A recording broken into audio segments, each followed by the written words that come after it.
Hola, ¿qué tal? Mi nombre es Claudio González, más conocido en las redes sociales como Kimera Drummer. Me pueden encontrar en las diferentes plataformas sociales con este seudónimo. Em, el día de hoy quisiera hablar sobre un tema en particular. O sea, voy a tratar un tema sucedido acá en el país hace poco, la semana pasada, como trampolín hacia otro tema en particular. Eh, en este caso, quiero empezar hablando primero sobre un hecho que sucedió el 10 de abril de este año, fue el asesinato de un carabinero, un teniente de carabinero llamado Emanuel Sánchez, que en la comuna de Quinta Normal de Santiago de Chile, muy cerca de donde yo vivo, mientras venía de un culto evangélico. No tengo claro muy bien a qué denominación participaba, pero venía de un culto con su familia, él, su esposa y un pequeño de 3 años. Notó una actitud sospechosa de unos tipos en motocicletas acá en Chile en los últimos años. Se ha hecho muy famoso el crimen del motochorro. Los tipos estos que andan en motos con mochilas de Uber Eats o Rappi o cualquiera de estas plataformas de delivery, pero andan asaltando, andan delinquiendo, andan con armas, atacando a las personas, robándoles sus cosas y en muchos de los casos últimamente se están acostumbrando a matar gente. La cosa es que el teniente Sánchez, al notar a uno de estos tipos con una actitud muy extraña, lo comenzó a perseguir. Porque él como carabinero si bien tiene momentos libres, no es que en esos momentos libres deje de ser carabinero. Si hay un delito en flagrancia, él lo tiene que perseguir, aún estando de civil. Eh, bueno, la cosa es que sigue este tipo y este tipo se acerca a una camioneta.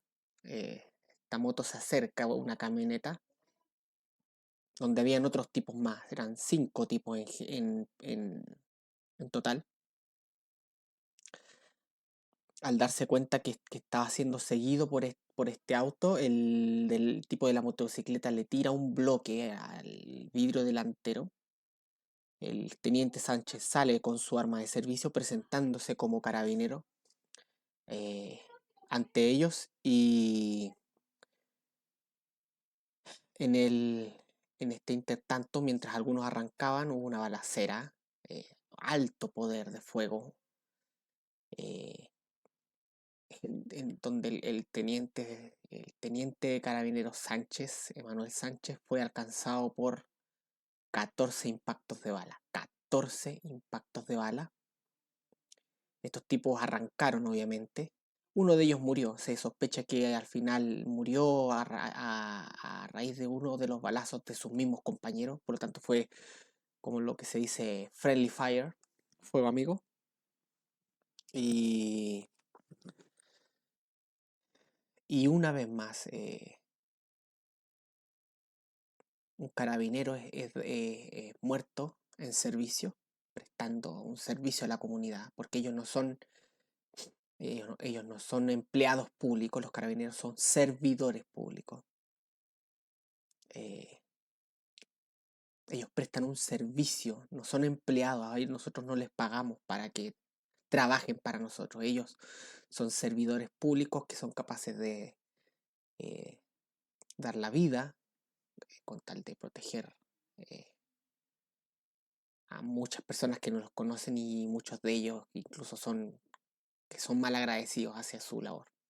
Pues bien, estos tipos arrancan, muere uno de ellos, muere el teniente Sánchez frente a su señora y su pequeño hijo, lamentablemente. uno más de nuestra fuerza pública.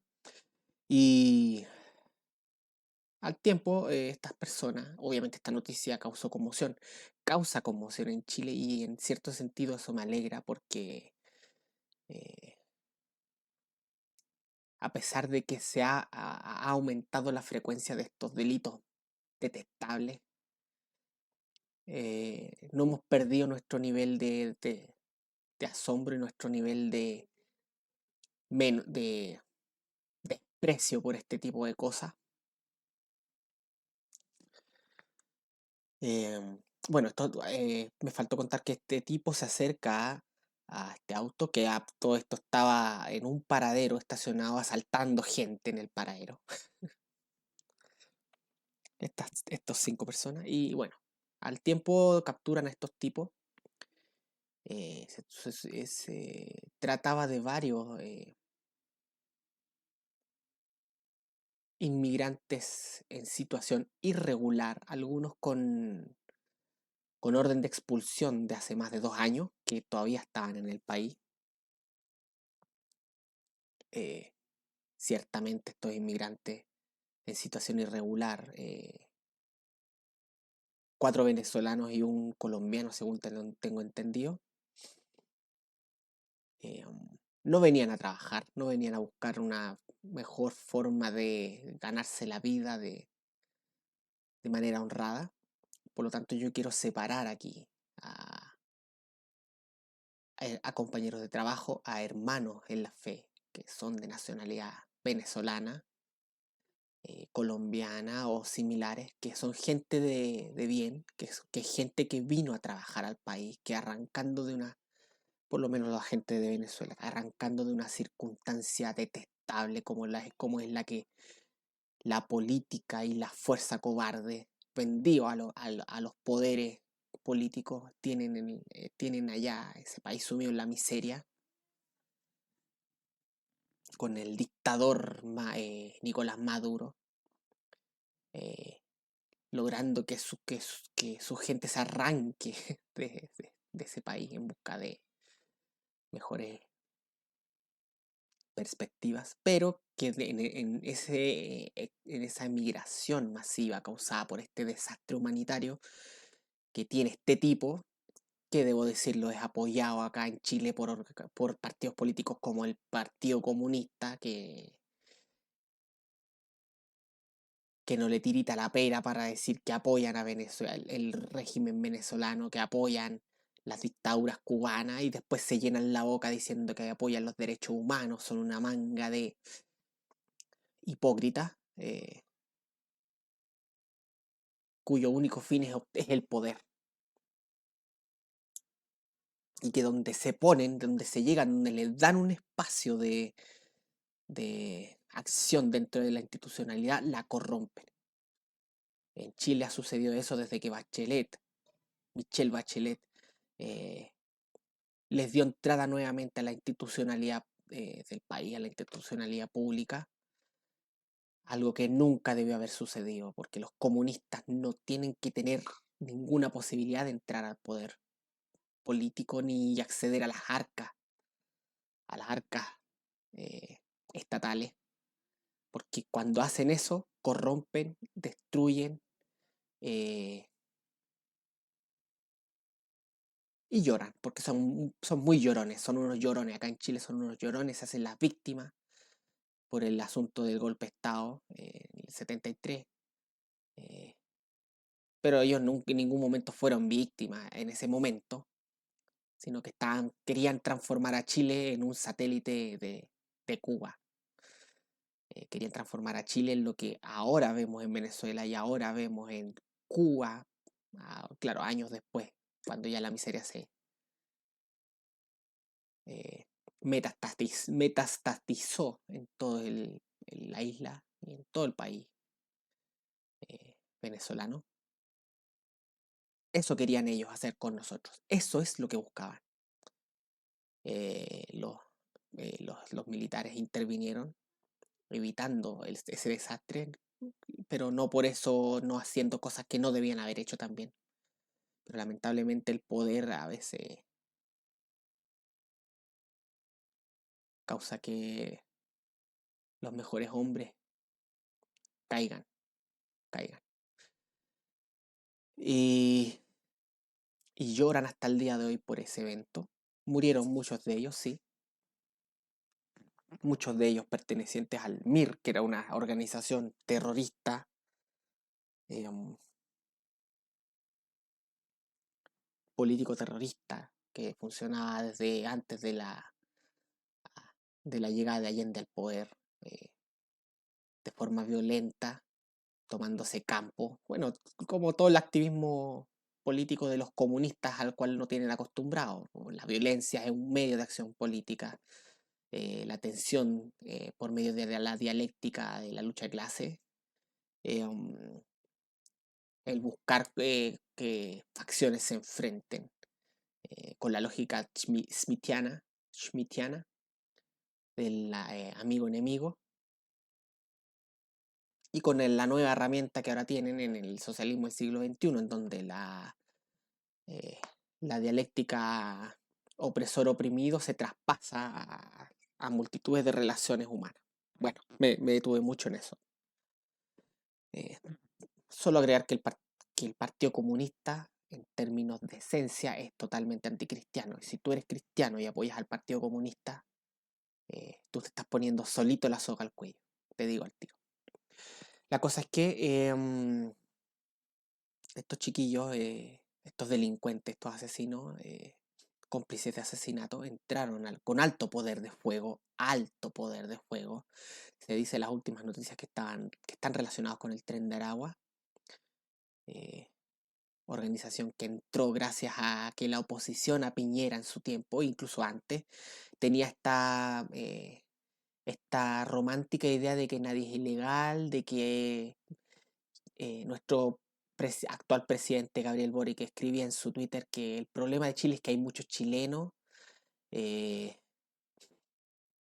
y todas esas basuras que en realidad lo único que hacen es bajar las defensas de las naciones, apoyados obviamente por un pueblo poco vivo, un pueblo necio que escucha estas ideas nefastas y piensa que son increíblemente solidarias y buenas. En fin, la cosa es que entraron estos tipos de forma ilegal. Algunos ya estaban con. Algunos ya tenían causas y tenían orden de expulsión y seguían en el país. eh, en fin. Y estos tipos asesinaron al hermano de Manuel Sánchez en virtud del principio del juicio caritativo. Lo consideró un hermano. Si él pertenece a una iglesia evangélica de corte ortodoxo en lo esencial, es un hermano que murió en manos de unos delincuentes.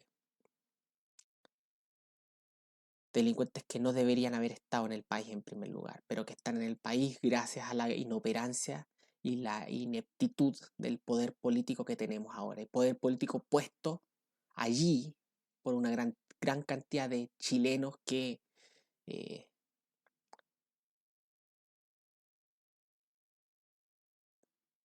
dejando el cerebro fuera, fuera de la cabeza y dejando que la corrupción de sus almas fuera más fuerte, votaron por esta gente y las pusieron en el poder. Quizás es la forma en que Dios tiene de enseñarnos como nación qué es lo que pasa cuando nos dejamos guiar por y seducir por cantos de sirena de gente que en realidad eh, sus ideas son basura, sus ideas son basura. ¿Qué es eso de eh, del que nadie es ilegal? ¿Qué es esa basura de que no existen que las fronteras abiertas? ¿Qué es eso? Por favor, ¿de qué estáis hablando? Además que también en en la discusión de las reglas de uso de fuerza, discusión impulsada también por la muerte de otros carabineros que ocurrieron durante el año pasado, incluso el 2022, en donde el actual oficialismo, que en ese tiempo era la oposición tóxica a Piñera, tuvieron que ceder en muchas cosas. Sin embargo, aún siguieron en las reglas de uso de la fuerza, metiendo su veneno y su basura al, al imponer que los carabineros, las policías en general en Chile, al hacer eh, uso de la fuerza, tenían que aplicar perspectivas de género, eh, que incluyen obviamente menores de edad, ancianos, gente con problemas de movilidad, que ella se comprende por, en esos casos en particular se entiende que el uso de la fuerza puede llegar a ser abusivo, y, pero junto con ellos incluyeron a migrantes, incluyeron a minorías sexuales, incluyeron a pueblos originarios, de tal manera que como el teniente Manuel Sánchez, según se sospecha que la bala que asesinó, que le quitó la vida a uno de estos delincuentes, salió de uno de sus amigos, pero inicialmente se decía que había salido de la pistola del teniente Emanuel. Si ese hubiera sido el caso y hubieran estado activas las reglas de uso de la fuerza con esa indicación que venía por parte de nuestro gobierno, defendida por Carolina Toa, una indicación totalmente absurda y estúpida, el teniente Manuel Sánchez podría haber enfrentado cargos por abuso de la fuerza, por haber usado la fuerza contra un grupo vulnerable. Se dan cuenta que esta gente tiene ideas estúpidas en la cabeza. Bueno, juicio de Caría siempre. El hermano de Manuel Sánchez en este momento eh, está en los brazos de Jesucristo. Está descansando en este momento de todas sus obras aquí en la tierra, asumiendo, bajo el juicio de Caría, que creyó en el Evangelio verdadero, sus pecados fueron perdonados. Y, y ahora está en los brazos del Señor Jesucristo. Su partida deja dolor, sí, en su familia. Tenía un pequeño de 3 años. Y era un hombre de 27 años, por lo tanto, su familia era muy joven. Su señora seguramente era de la misma edad, si no menor. Una familia destruida por unos desalmados que no tienen respeto a la vida, no tienen respeto por nadie, por nadie. Pero que sin embargo nuestro actual gobierno y todo ese sector en general insisten que tienen derecho, insisten que tienen derecho.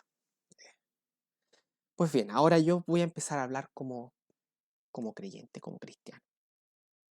Pero ¿qué es lo que enseña la Biblia al respecto?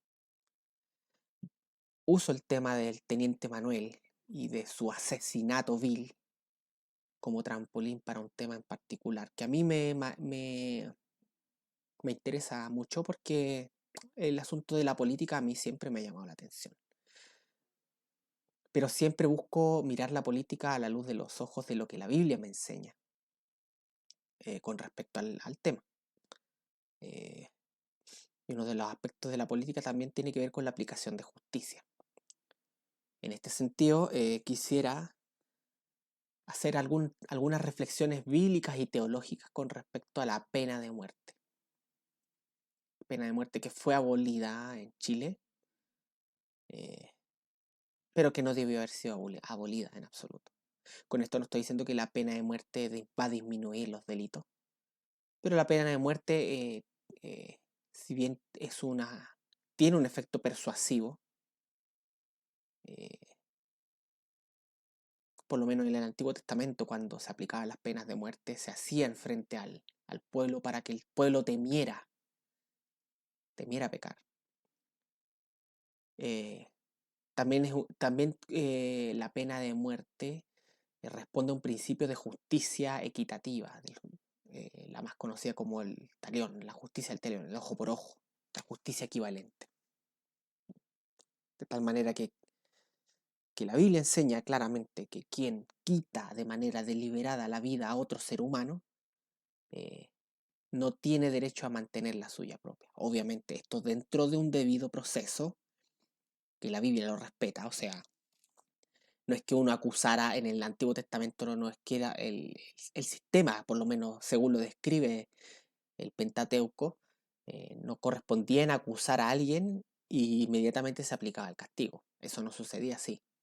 De hecho, quienes acusaran a una persona buscando una sentencia en particular y se demostrara que su acusación era falsa, la sentencia que buscaban debía aplicárseles a ellos. Por lo tanto, acusar a alguien de un delito que implicaba la pena de muerte en la antigua dispensación, en el sistema especialmente en relación al pacto mosaico, al pacto sinaítico, eh,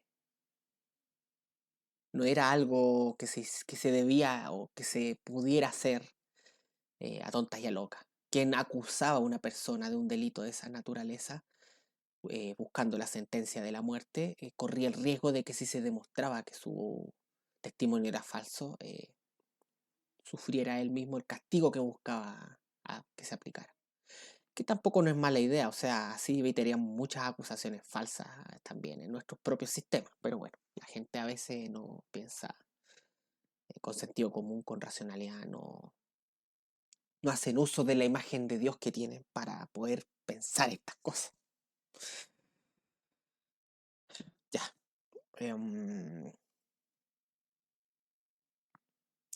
Para comenzar esta reflexión teológica y bíblica en relación a la pena de muerte, vamos a ir a la Biblia. ¿Ok? Voy a citar algunos pasajes. Hay un pasaje que me faltó acá. Hay un pasaje que me faltó acá que Romanos 13,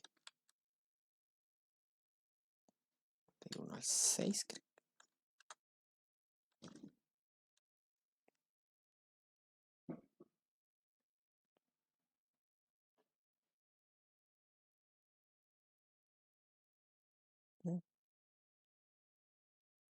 Ya.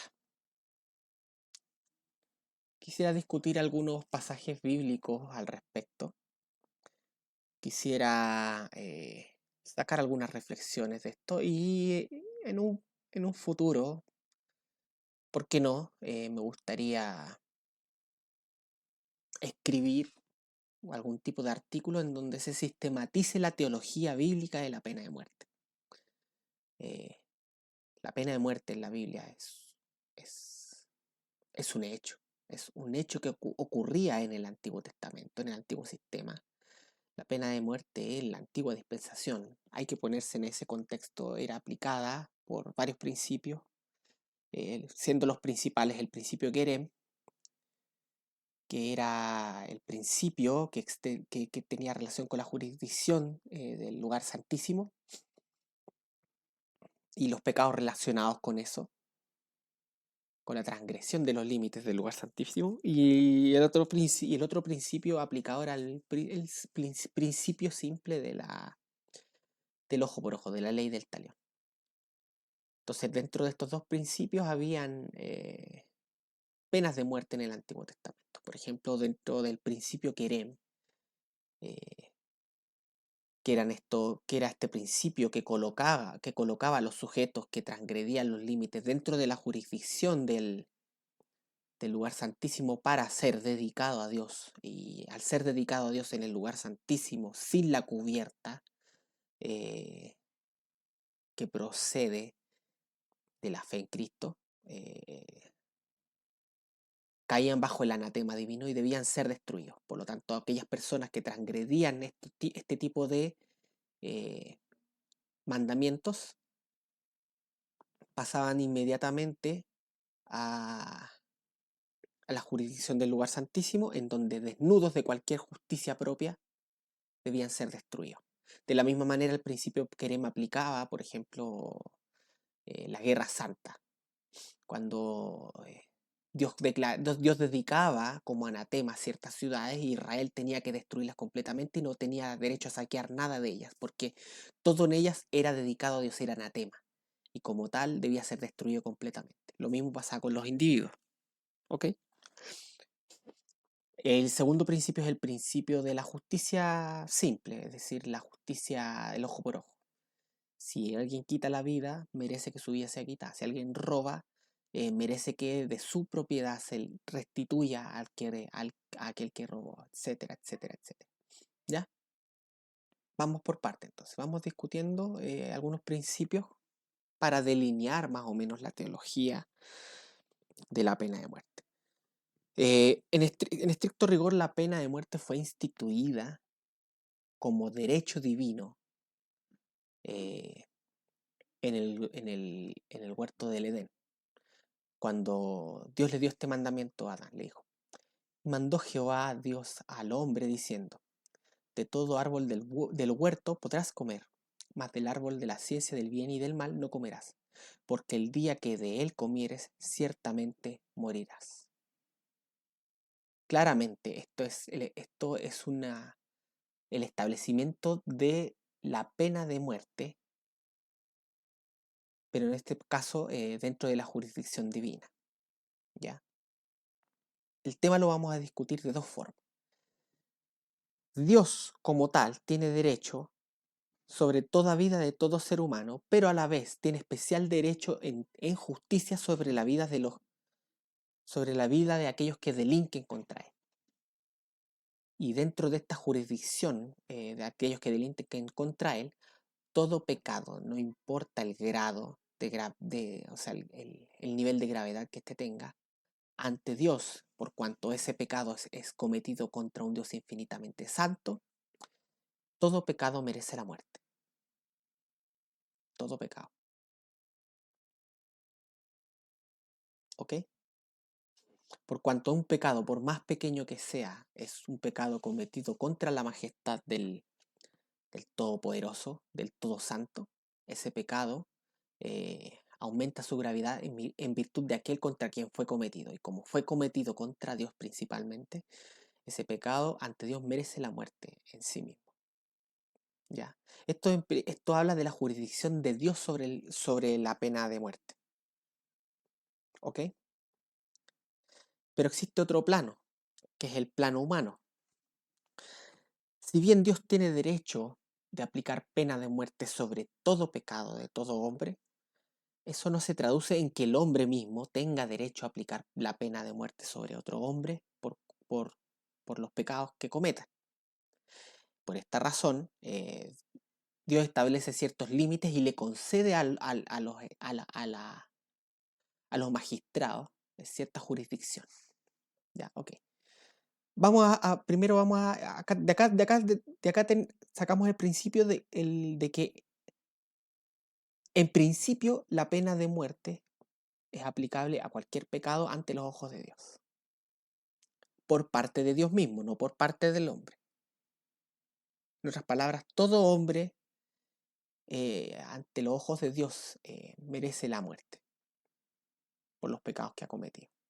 Por supuesto, si tú crees en Jesucristo para salvación, la pena de muerte que tú merecías la sufre Él en tu lugar.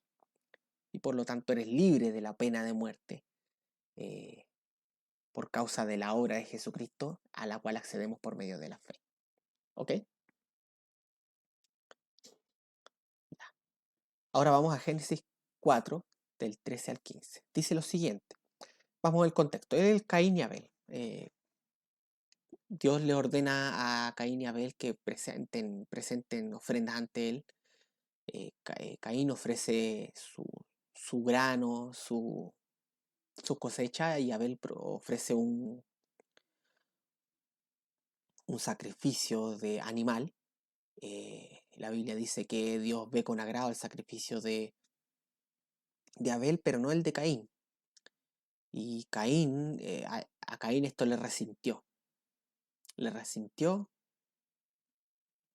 quedó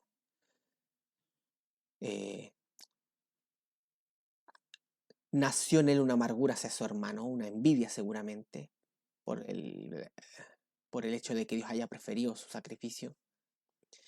Y de esta manera esta envidia, esta ira, este enojo, dio como fruto el primer asesinato en la historia de la humanidad, que fue la muerte de Abel por mano de Caín. Habiendo asesinado Caín a Abel, Jehová le llama la atención por esto, lo maldice a Caín. Y en medio de esto sucede lo siguiente. Y dijo Caín a Jehová: grande es mi castigo para ser soportado. He aquí, me echas hoy de la tierra, y de tu presencia me esconderé, y seré errante y extranjero en la tierra. Y sucederá que cualquiera que me hallare, me matará. Y le respondió Jehová: ciertamente cualquiera que matare a Caín, 7 veces será castigado. Entonces Jehová puso señal en Caín para que no lo matase cualquiera que lo hallare. De acá yo noto dos cosas. En primer lugar, acá yo noto la obra de la ley en los corazones de los hombres. En este momento, este fue el primer asesinato. No recuerdo si, o sea, no, en realidad no está registrado en las escrituras que Dios haya dado como mandamiento el no matarás a los primeros padres. Pero sin embargo, Dios creó a los hombres a su imagen y semejanza. Y esta imagen y semejanza que tiene el hombre em, implica también e incluye el trabajo de la obra de la ley en sus corazones. Por lo tanto, el hombre tiene nociones de lo que es el bien y de lo que es el mal. Por más distorsionada que esté por los efectos no éticos del pecado, el hombre instintivamente sabe que quitarle la vida a otro de manera deliberada es algo malo, algo reprobable. Entonces Caín dice: cualquiera que me ve y que sabe lo que hice va a querer quitarme la vida. Ahí tenemos el principio del ojo por ojo obrando de manera plena. Caín sabe, porque Caín también es hombre, que su pecado merece la muerte. Y como sabe que su pecado merece la muerte, también sabe que otros van a pensar lo mismo. Y le van a querer quitar la vida en la búsqueda de esta retribución por causa del pecado que cometió. Pero Dios, ¿qué es lo que hace? Le pone un límite a esto. Pone una maldición sobre aquel que intente matar a Caín, a que mate a Caín de 7 veces. En otras palabras, lo que está diciendo es que si bien Caín merece la muerte, eso no implica que necesariamente otro hombre tenga el derecho per se o en sí mismo de quitarle la vida a Caín. ¿Ya? Entonces respondió Jehová: ciertamente cualquiera que matara a Caín 7 veces será castigado. En otras palabras, el quitar la vida, el que un hombre le quite la vida a otro, no implica necesariamente que de manera inmediata o automática el resto de los hombres tienen derecho a quitarle la vida a ese hombre. Sí, ese hombre merece morir, pero las reglas de cómo debe ocurrir esta sentencia las pone Dios, no el hombre mismo. ¿Ok? Entonces Jehová acá le quita el derecho al hombre de quitar la vida a otro hombre, fuera de los límites que Dios mismo impone. Entonces Jehová puso señal en Caín para que no lo matase cualquiera que le hallara. ¿Ya? ¿Esto qué nos enseña? Nos enseña que el hombre en todo momento debe obedecer y mantenerse dentro de los límites que Dios le impone y no obrar más allá de lo que eso significa. ¿Ya? Caín asesinó a Abel. Caín en sí mismo por ese pecado merecía la muerte. Pero que Caín mereciera la muerte no implica que el hombre automáticamente, cualquier otro hombre, tiene el derecho a quitarle la vida. Sino solo sí y solo sí Dios se lo permite. ¿Ok? Y con respecto a esto, vamos a ver otro pasaje relevante en el Génesis, que es el siguiente. Esto tiene que ver con el arca de Noé. Luego del diluvio universal, Noé en su arca eh, tuvo, si mal no recuerdo, 40 días y 40 noches sobre el arca, si mal no recuerdo. Hace tiempo que no leo el pasaje completo. Pero una vez que salieron del arca, eh, y está esta primera proto-sociedad humana, que es la sociedad de Noé y sus hijos y sus nueras. eh, Dios establece ciertos límites y le da ahora a Noé eh, cierto derecho, obviamente enmarcado dentro de un sistema justo, claro, pero establece un principio básico de justicia, que es el principio del ojo por ojo. Dice, porque ciertamente demandaré la sangre de vuestras vidas. Es decir, Dios va a exigir la sangre si alguien muere de manera injusta, Dios va a demandar esa sangre. De la mano de todo animal la demandaré, es decir, si un animal le quita la vida a un hombre, ese animal merece morir. Hay leyes en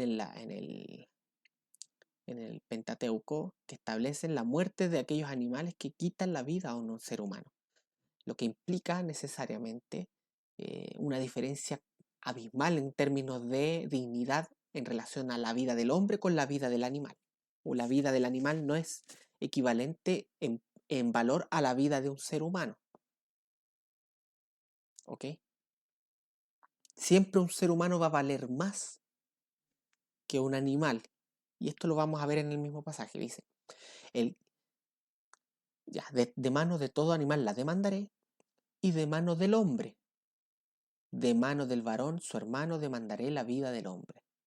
Ya, en otras palabras, todo aquel que quite la vida, va a ser llamado a dar cuentas por eso ante Dios, ya sea un animal o ya sea un hombre. Dice, el que derramare sangre de hombre, por el hombre su sangre será derramada, porque imagen de Dios es hecho el hombre. La razón por la cual el delito de asesinato es tan grave es porque se le quita la vida a aquel que es hecho imagen de Dios. Es esta imagen de Dios la que manifiesta la dignidad humana. ¿Ya? Y acá establece el principio del ojo por ojo aplicado al asesinato. Dice que el que derramare sangre de hombre, ¿ya? Por el hombre su sangre será derramada. Que se refiere a la aplicación de justicia. ¿Ya? Ahora, dice, el pasaje empieza diciendo, por cierto, demandaré. Por lo tanto, en este demandar, el que pone los límites o la forma en cómo esto sucede es Dios, Dios mismo. Volvemos a lo mismo, no es que el hecho de quitar la vida automáticamente le da a cualquier otro hombre el derecho de derramar la vida de aquel que asesinó, sino que aquel que demanda la vida de aquel que la quita es el que pone las reglas, y este es Dios. ¿Se entiende?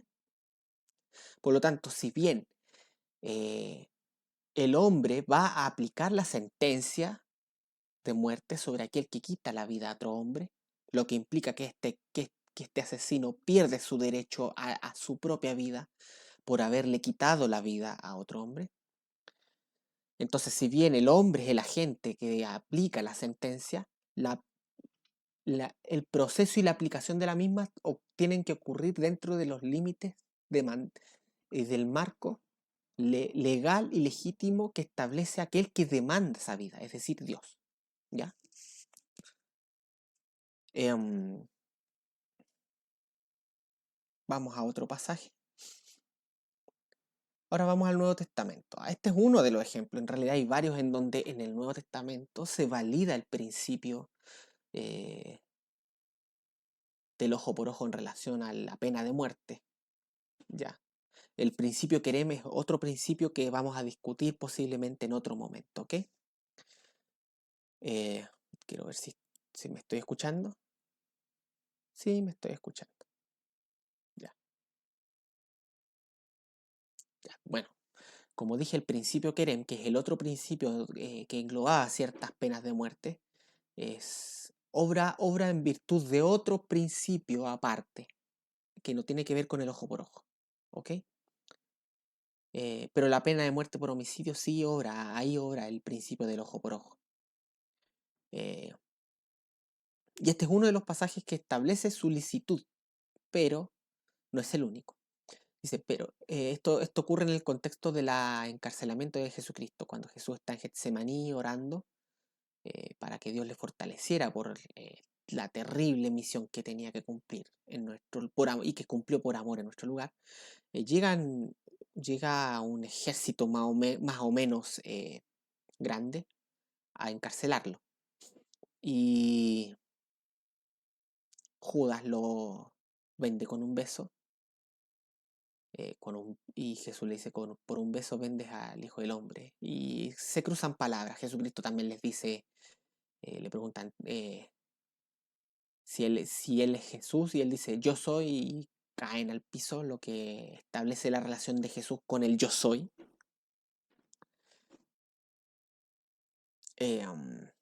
Jesús también les dice cómo contra un delincuente salieron a, a meterme presos, como si Jesucristo hubiera sido alguien violento, alguien extremadamente peligroso. Y dentro de este contexto se nos dice que Simón Pedro, como lo explicita el Evangelio de Juan, si mal no recuerdo, voy a verificarlo porque no quiero dar información falsa. Pero Juan 18, Simón Pedro dice, entonces, Juan 18 dice, entonces Simón Pedro, que tenía una espada, la desenvainó, hirió al siervo del sumo sacerdote y le cortó la oreja derecha. El siervo se llamaba Marco. ¿Ya? Entonces tenemos que Simón Pedro, uno de los que estaba con Jesús, sacó la espada para defender a su maestro. Y hirió a al siervo del sumo sacerdote y le voló la oreja. Obviamente dentro de este contexto también ocurren otras cosas. Se nos dice que Jesucristo curó a Malco. Malco se llama el siervo del sumo sacerdote y seguramente sabemos su nombre porque por este hecho lo más seguro es que terminó siendo un hermano en la fe. Cristo lo sanó milagrosamente, le devolvió su oreja. Y Jesús le dijo a Pedro, vuelve tu espada a su lugar, porque todos los que tomen la espada, a espada perecerán. Que es básicamente el principio ojo por ojo. Eh, lo que establece cierta licitud de la aplicación de la pena de muerte en los tiempos actuales, en la nueva dispensación. Sí, hubo un cambio con respecto a la ley expresada en el pacto sinaítico, en el pacto mosaico, y la ley ahora dentro del contexto del pacto de gracia. Hubo un cambio. Pero el principio del ojo por ojo con respecto al homicidio no ha cambiado, se mantiene firme. Y en este sentido, como mencioné anteriormente,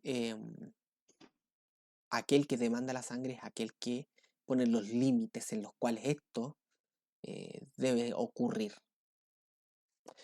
Quisiera agregar un pasaje acá. Le voy a poner Romanos 12 nomás. 13 ya. Vamos a ver si funciona.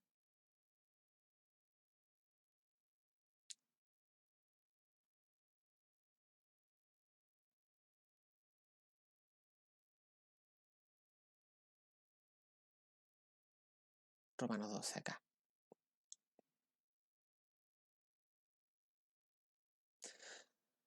Entonces,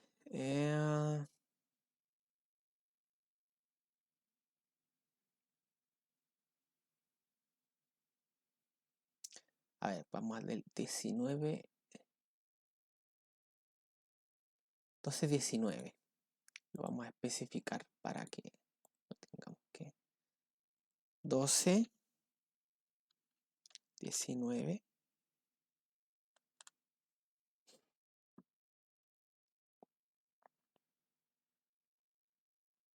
Ya.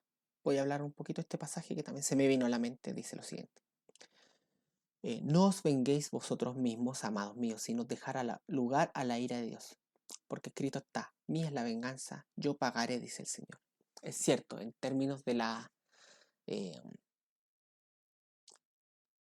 del daño personal que sufrimos, el Señor nos demanda que no busquemos la venganza. La venganza acá debe ser entendida como la búsqueda ilícita de justicia fuera de los límites que Dios ha establecido. ¿Ya? Dice que hay que dejar lugar a la ira de Dios porque está escrito, mía la venganza, yo pagaré, dice el Señor. Es el Señor el que va a determinar el que se va a vengar por nosotros. Ojo. Y esto lo hace de dos formas. Uno lo hace de manera providencial, obviamente. Mediante su providencia, Dios toma venganza por el daño que le hacen a sus hijos. Pero también existe otra forma en la que Dios toma venganza del mal. Y esa mediante la institución de los magistrados y las autoridades. ¿Ok? En este sentido, un poco más adelante de Romanos 12, Romanos 13 nos informa lo siguiente. Dice lo siguiente. Esto debemos entenderlo en el marco de que aquel que demanda la sangre que ha sido derramada de manera injusta es el que pone las reglas de cómo esta sangre va a ser demandada. ¿Ok? En este sentido, Romanos 13 nos dice lo siguiente: sométase toda persona a las autoridades superiores, porque no hay autoridad sino de parte de Dios, y las que hay por Dios han sido establecidas. ¿Ya? Los reyes, independientes de su calidad moral y ética y espiritual, sean quienes fueren, han sido puestos por Dios. Y en tanto, reyes merecen cierto respeto por el, el- el lugar en el donde están puestos. eh, pero al ser puestos por Dios, estos reyes también tienen que responder a Dios. Por lo tanto, en estricto rigor no tienen derecho a abusar de su autoridad. Pero Dios las dispone por diferentes motivos. eh, para cumplir sus propósitos, como dice Proverbios 16:4, todas las cosas ha hecho. No, Proverbios 16:4 dice: como los cauces de los ríos, así está el corazón del rey en la mano de Jehová, a todo lo que quiere lo inclina. Entonces Dios establece estos reyes con esta. Ay, Faraón, porque para esto mismo te he puesto, para que mostrar en ti mi poder y que mi nombre sea conocido en toda la tierra. Romanos 9:17, una reminiscencia de Génesis, no, de Éxodo 7:9 creo. 7:6, no sé. Eh, pero Dios pone a estas autoridades con estos distintos caracteres morales, éticos y espirituales para cumplir sus propósitos. Y sin embargo, en virtud de la autoridad que detentan, tienen que ser respetadas. Por supuesto, no más allá de los límites que Dios establece en su ley. Las autoridades no tienen derecho a demandar de nosotros aquellos que Dios no les ha permitido demandarnos. ¿Ok? Ya, dice, someta, por lo tanto, en aquello que la autoridad demanda de nosotros, que Dios no le ha dado jurisdicción, nosotros tenemos derecho a la rebelión pacífica, por decirlo así. Y en algunos casos incluso a defendernos, o en el mejor de los casos huir hacia donde esta autoridad no nos alcance. Ya, sométase todas las personas a las autoridades superiores, porque no hay autoridad sino de parte de Dios, y las que hay por Dios han sido establecidas. De modo que quien se opone a la autoridad, a lo establecido por Dios, resiste, y los que resisten acarrean condenación para sí mismos. Porque los magistrados no están para infundir lo bueno al que hace el bien, sino lo malo. ¿Quieres pues no temer a la autoridad? Haz lo bueno y tendrás alabanza de ella, porque es servidor de Dios para tu bien. Pero si haces lo malo, teme, porque no en vano lleva la espada. La espada acá, si bien es metafórica del poder, también es un símbolo concreto de la capacidad, de la fuerza retributiva en términos de quitar la vida que tiene el Estado. Por supuesto, dentro de los límites que Dios le impone. Fuera de esos límites, el Estado no tiene ningún deber, ningún derecho sobre nosotros. Eh, por lo cual es necesario estarle sujeto no solamente por razón del castigo, es decir, en razón del castigo que pueda aplicarnos el Estado a nosotros, o los magistrados a nosotros, sino también por causa de la conciencia. Ya, por causa de la conciencia, es decir, no porque nosotros no tenemos el deber de obedecer a los magistrados, a las autoridades civiles, porque por razón de que nos vayan a castigar, obviamente eso puede ser un incentivo fuerte, pero nuestra principal razón para obedecer a las autoridades civiles eh, es nuestro amor por Dios primeramente.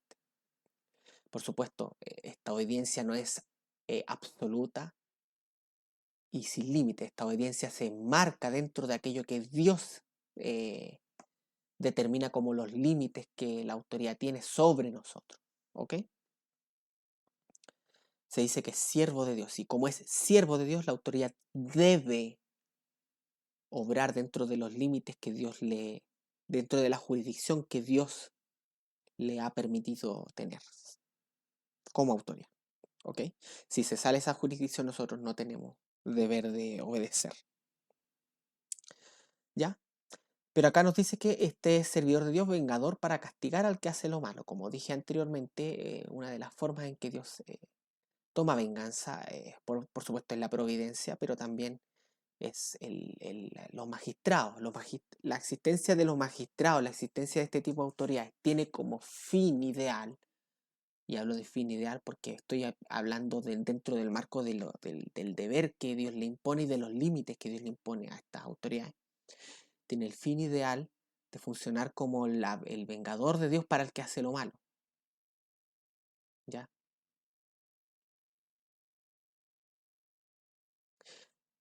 Pero con relación a la pena de muerte, no por nada se nos dice que lleva la espada. La espada no es para hacer cariñito, la espada no es para aplicar un cortecito aquí o allá. La espada es una herramienta es una herramienta para quitar la vida.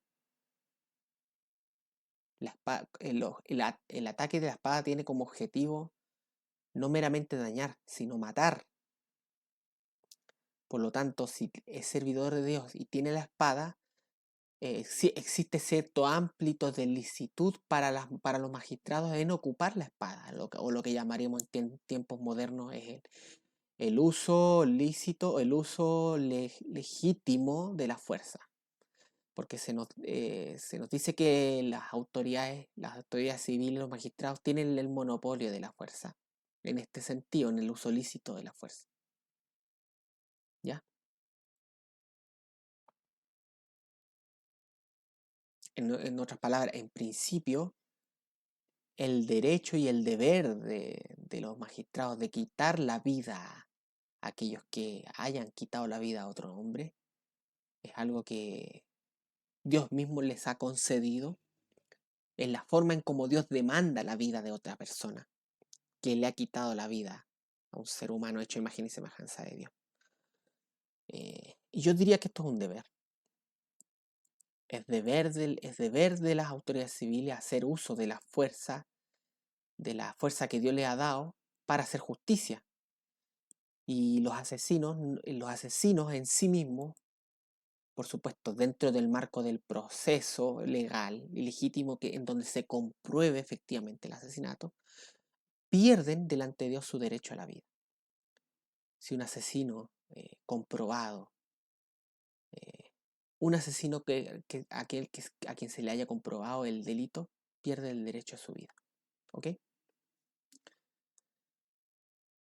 En conclusión,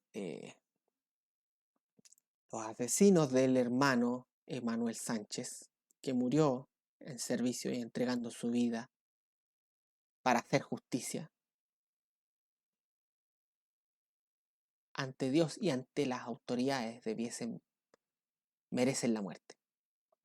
Merecen la muerte. Gente así que no tiene respeto por la vida no tiene por qué seguir viviendo entre nosotros. Meterlos a la cárcel en realidad es un favor.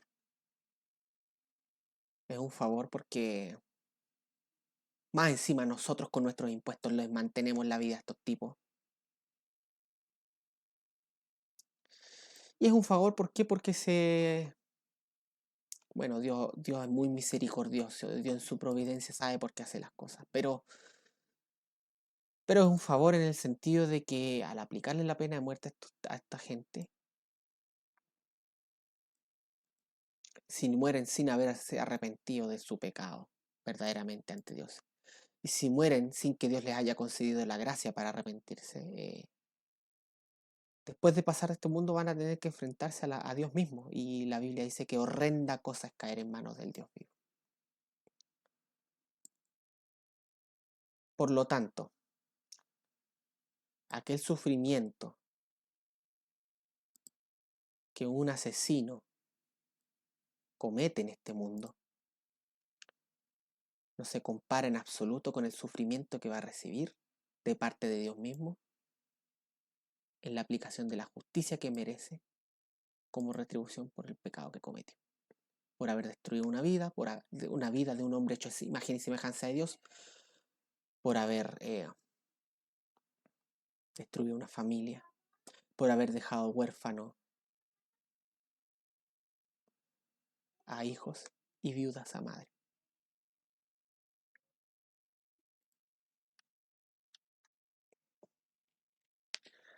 Así que eso, gente, hermanos míos, y quienes no crean también. Bueno, estas son algunas reflexiones teológicas con respecto a la pena de muerte. Yo soy de la idea de que la pena de muerte es lícita de aplicar por los estados.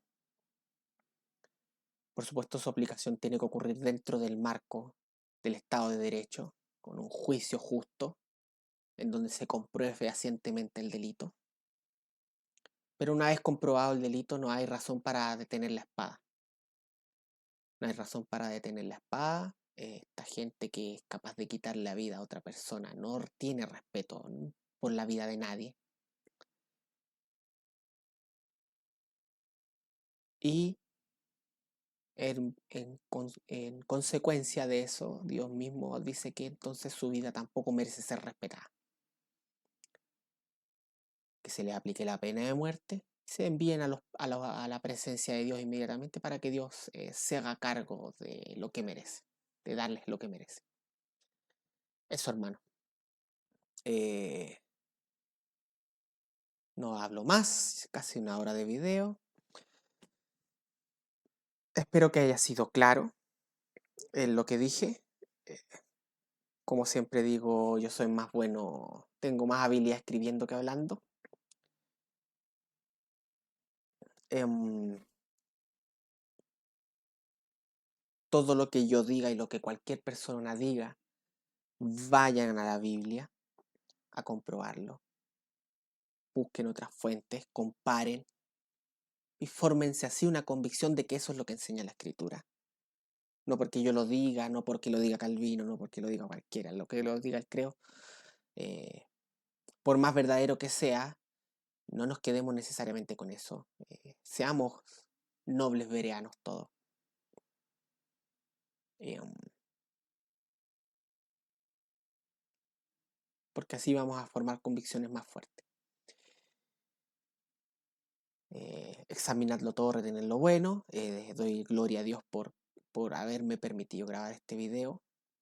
Extiendo mi sentido de pésame a la hermana, esposa del hermano Manuel Sánchez. Expreso mi sentido pésame a ese pequeño que se quedó sin padre y a esa familia que perdió un hermano, un hijo, un nieto. Expreso mi sentido pésame también a la institución de Carabineros, que no solamente sufre golpes por aquellas personas dentro de la institución que obran el mal, porque hay manzanas podridas en todos lados, como se dice comúnmente, y eso también ocurre en Carabineros. Y aquellos carabineros que sean manzanas podridas deben recibir todo el peso de la ley por traición a la patria. Pero en general, la gran mayoría de carabineros, y hablo de un porcentaje eh, amplio, son gente que con un verdadero sentido del deber, son gente que con un verdadero sentido de justicia, de entrega en el servicio al prójimo, que lamentablemente en el contexto actual y gracias a nuestras autoridades y a todo ese sector político en general, así también como a un sector de actual oposición que no se pone los pantalones y los protege como corresponde. Este, el hacer su trabajo a los carabineros muchas veces les resulta finalmente en detrimento, porque la fiscalía les busca hasta por debajo de la lengua algún motivo para encarcelarlos por hacer su trabajo. Tenemos fiscales corruptos y nefastos que ponen la política por delante de la justicia, como es la fiscal Jimena Chong, y el juez Urrutia también, juez Urrutia, que es una basura sentada ahí en el sillón haciendo justicia cuando finalmente es un juez injusto. Eso es lo que es un juez injusto. Y la fiscal Chong es una activista política que lo único que busca es neutralizar el trabajo de carabineros, metiendo en la cárcel a gente que estaba haciendo su trabajo en contra de delincuentes que salieron a destruirlo todo. Esa es la verdad. Se me enciende el celo cuando hablo de estos temas, se me enciende la rabia contra, contra, contra este sistema injusto en muchos aspectos. Pero no puedo esperar más porque estamos en un mundo caído. Por lo tanto, los ideales no existen aquí. Aunque haya hacia allá, hay que apuntar. Eso hermano. Nuevamente, si quieren buscarme, me pueden buscar aquí, en mis redes sociales. Eh, si lo que yo hago te beneficia en algo y tú voluntariamente quieres hacerlo, puedes apoyarme aquí, en mi Patreon. Um, Deja tu opinión en los comentarios sobre este tema, qué es lo que piensas al respecto. Suscríbete a mi canal, por favor. Estoy a punto de alcanzar las 100 personas. Activa la campanita para nuevos videos y nada. Que sea un excelente inicio de semana para todos ustedes y que Dios les bendiga. Solideo Gloria.